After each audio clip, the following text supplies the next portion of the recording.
ما فماش إنسان في الدنيا ما يحبش يهرب الأصوات الطبيعة. الغابات ملجأ اليوم لكل الكائنات الحية. غابات بلادنا اليوم نظم إيكولوجية متكاملة، والحرائق فيها كارثة بيئية تهدد ثرواتنا الطبيعية ومستقبل أجيالنا.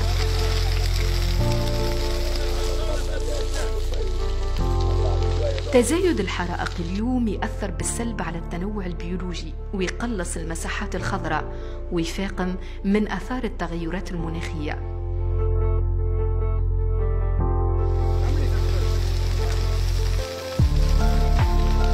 من 2016 وصولا ل 2023 خسرت تونس 56 ألف هكتار من الغابات متاعها، أي ما يعادل 4.7 من إجمالي مساحات الغابات.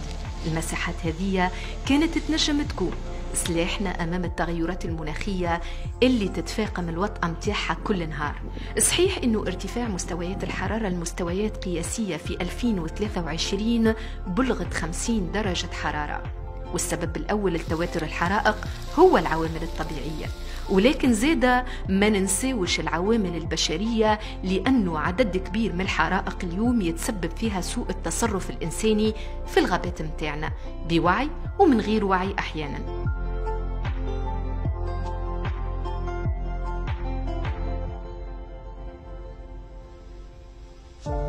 الغابات في تونس ماهيش مجرد أشجار وخضار ونسمة ورئة البلاد ومصدر الأكسجين. الغابات زادة اقتصاد وتنمية وسياحة. يساهم قطاع الغابات اليوم بنسبة 14% من إنتاج الطاقة في تونس، ويوفر دخل سنوي يقدر ب 220 مليون دينار لنحو مليون ساكن قاعدين يعيشوا في الغابات. وتوفر الغابات زادة المراعي الغابية، 20% من الاحتياجات الغذائية للماشية اليوم توفرها غاباتنا. الغابات زادة فضاء صحي للعائلات ومحبي الطبيعة للتنزه والترفيه، وهي في الحقيقة رافد من روافد السياحة الإيكولوجية.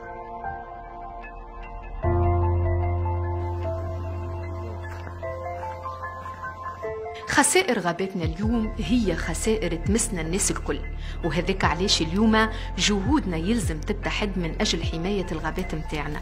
تذكروا اليوم أنه الوقاية تبدأ منكم، وتجنبوا إشعال النيران في المناطق الغابية، وبلغوا السلطات التونسية على أي حريق فور الاندلاع متاعه. وتنجموا تكلموا الرقم هذايا 29 005 755 29 005 755 وبلغ على أي حريق. بمسؤوليتنا المشتركة نجموا نحافظوا على نقاء بيئتنا وسلامة الغابات متاعنا، لأنه ديمومة البشر من ديمومة الغابات متاعه، ولأنه تونس ما تنجم ترجع خضرة كان بيا وبيك.